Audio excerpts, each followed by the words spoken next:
ٹھیک ہے ڈاکٹر قمر چیمہ صاحب، جس طرح سے مالک صاحب نے کہا کہ ایران ایسا نہیں چاہتا ہوگا کہ وہ امن معاہدہ ہی نہ کرے، لیکن کہیں نہ کہیں وہ سعودی عرب پر جو اٹیکس کر رہا ہے وہ پریشرائز کرنے کے لیے یا اس کو ایز پریشر ٹیکٹک یوز کر رہا ہے. آپ کی اس پر کیا ٹیک ہے اور آپ کو لگتا ہے کہ ایران کا اس کو فائدہ ہوگا کوئی؟ بالکل، دیکھیں بات یہ ہے کہ ہمیں اس چیز کا تو اندازہ ہے کہ ایران کے اندر ظاہری بات ہے ہر سسٹم کے اندر ڈفرینٹ پلیئرز ہوتے ہیں. سم ٹائمز آپ نے دیکھا ہوگا کہ اگر جو لوگ ڈپلومیسی میں ہیں، جو لوگ ڈائلاگ میں ہیں، ان کا موقف اور ہو سکتا ہے، اور جو لوگ سیکیورٹی فریم ورک کے اندر ہوتے ہیں ان کا موقف کہیں اور ہوتا ہے.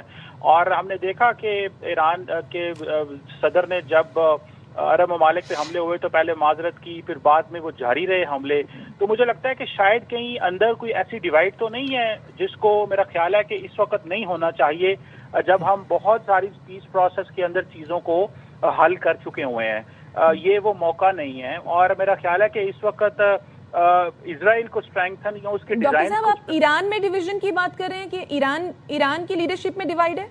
میں سمجھتا ہوں کہ ہوتا ہے کہ ڈس ایگریمنٹس ہوتے ہیں. میں یہ نہیں کہتا کہ ڈیوائڈ ہے وہاں پہ، لیکن میں کہتا ہوں کہ ڈس ایگریمنٹس ہوتے ہیں. کئی دفعہ کچھ ایسے پلیئرز ہوتے ہیں جو اپنی مرضی سے چیزیں کرنا چاہ رہے ہوتے ہیں. تو میرا خیال ہے کہ ایک تو اس چیز کو بھی تھوڑا سمجھنا چاہیے کہ یہ وہ موقع نہیں ہے کہ جہاں پہ چیزوں کو جو اتنے بڑے پیمانے پہ جو چیزیں بہتر ہو رہی ہیں ان کو ڈسٹرب کیا جائے. تو مجھے لگتا ہے کہ مالک صاحب کی بات بالکل ٹھیک ہے کہ یہ نہیں چاہتے کہ ایران کے اندر کی چیزیں سلجھے نہ، لیکن کئی دفعہ کچھ ایسے لوگ ہوتے ہیں ضرور جو کہیں پہ بیٹھے ہوتے ہیں اور ان کا وہ شاید وہ اس آئیڈیاز کو بائی نہیں کر رہے ہوتے. تو میرا خیال ہے کہ اگر ہم اس طرح کی چیزیں چل پڑیں تو وہ تو ایک ہم کرائسس سچویشن میں چلے جائیں گے. سو یونیفائڈ کمانڈ چاہیے ایران کو، ایک ایسی کمانڈ چاہیے کہ اگر جو بندہ بات کر رہا ہے اس کی بات کی جو ہے وہ ورتھ ہو، وہ اس کی بات کی جو ہے وہ رسپیکٹ ہو. یہ نہ ہو کہ کوئی لوگ بات کر رہے ہیں اور کچھ لوگ اس کو اسپوائلر کا کردار ادا کر رہے ہوں. یہ دیکھیں نا اس وقت فار ایگزامپل اگر امریکن کہیں پہ بات کر رہے ہیں تو آپ نے دیکھا ہوگا کہ اسرائیلی چیزوں کو خراب کرنے کی کوشش کر رہے ہیں. تو ہمیں یہاں پہ اس وقت اسرائیل تو اسپوائلر ہے، وہ تو چاہتا ہے کہ معاملات زیادہ سے زیادہ خراب ہوں. وہ تو آپ نے دیکھا ہوگا پرسوں نیتن یاہو نے ٹرمپ کو کہا ہے کہ ابھی سیز فائر نہ کریں. تو میرا خیال ہے کہ یہ تو نیتن یاہو کا پلان ہے کہ سیز فائر نہ ہو. یہ تو نیتن یاہو چاہتا ہے کہ اس وقت چیزیں جو ہیں وہ صحیح ڈائریکشن پہ نہ جائیں. تو مجھے لگتا ہے کہ ہمیں نیتن یاہو کو کامیاب نہیں ہونے دینا، اور نیتن یاہو کے ڈیزائنز یہی ہیں کہ جنگ پھیلے، یہ جنگ جو ہے وہ جاری رہے، اور اس میں امریکی اسلحہ بھی لگ رہا ہے، امریکنز ڈائریکٹ انوالو ہیں. تو میرا خیال ہے کہ پاکستان کی جو لیڈرشپ ہے جس طرح وہ کنونس کر رہی ہے اور ایران اور امریکہ کو قریب لے کے آئی ہے، یہ وہ موقع ہے کہ اس سے میکسیمم فائدہ اٹھانا چاہیے. اور یہ اب سعودی عرب کا خاص طور پہ دیکھیں، سعودی عرب کی ویلیو کو سمجھنے کی ضرورت ہے، اور سعودی عرب اور پاکستان کے بائی لیٹرل ریلیشنز کو سمجھنے کی ضرورت ہے. اور خاص طور پہ آپ کو یاد ہوگا جب یہ جنگ شروع ہوئی تو اسحاق ڈار صاحب سعودی عرب میں تھے، انہوں نے کہا میں نے بڑی کرائسس کمیونیکیشن کی.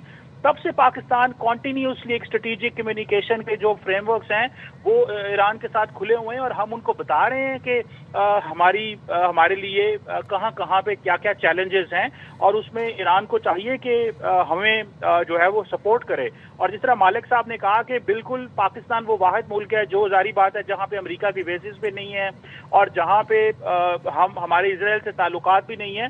تو اس چیز کو ایران سمجھتا ہے، اور ایران ہمارا شکریہ بھی ادا کرتا ہے، اور ایران کو پتہ ہے کہ پاکستان واقعی سنسیئرلی ہول ہارٹڈلی یہ چاہتا ہے کہ جنگ بند ہو. اور ہم اس کا کوئی دیکھیں ہماری پبلک کے اندر کوئی کریڈٹ نہیں لے رہا، ہمارے پولیٹیشین یا ہماری لیڈرشپ خاموش بیٹھے ہوئے ہیں، وہ صرف اور صرف آخری دن کا انتظار کر رہے ہیں کہ کب وہ موقع آئے کہ ہم اس جو ایک غیر ضروری جنگ جو شروع کی گئی وہ ختم ہو سکے. ہم صرف اور صرف اپنا کردار ادا کرنا چاہتے ہیں اس بلڈ بات کو روکنے میں، اس تباہی کو روکنے میں. تو اس میں ایران کے تمام دھڑوں کو، تمام گروپس کو، تمام سٹیک ہولڈرز کو پاکستان کا ساتھ دینا چاہیے، اور سعودی عرب کے حوالے سے ہمارے جو سینسٹیوٹیز ہیں ان کو ضرور خیال رکھنا چاہیے. اور ہمیں نیتن یاہو کو کامیاب اس وقت نہیں ہونے دینا، کیونکہ اس کی کوشش یہ ہے کہ یہ جو میڈیشن ہے یہ نہ ہو سکے. اور وہ جیسے جیسے ٹرمپ اس کے قریب آتے ہیں، نیتن یاہو ظاہری بات ہے میڈیا میں چیزیں آتی ہیں، وہ بیک چینل پہ چیزوں کو خراب کر رہے ہیں.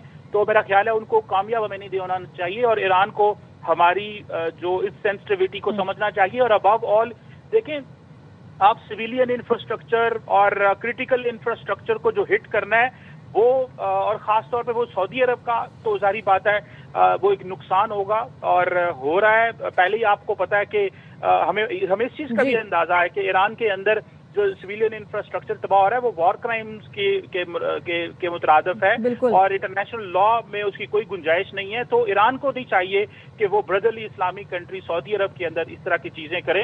ایران کو چاہیے کہ وہ اپنے ٹارگٹ جو ہے اسرائیل کو ہٹ کرے اور جہاں جہاں پہ وہ امریکن جو انسٹالیشنز پہ وہ کرنا چاہتا ہے جو اس کے لیجیٹیمیٹ ٹارگٹس ہیں ان کو ہٹ کرے. لیکن سعودی عرب کو ظاہری بات ہے ایسے ان کو نہیں کرنا چاہیے. اس میں ہماری سینسٹیوٹیز کو ضرور سمجھنا چاہیے. بالکل ہماری سینسٹیوٹیز کو سمجھنے کی ضرورت ہے ڈاکٹر صاحب.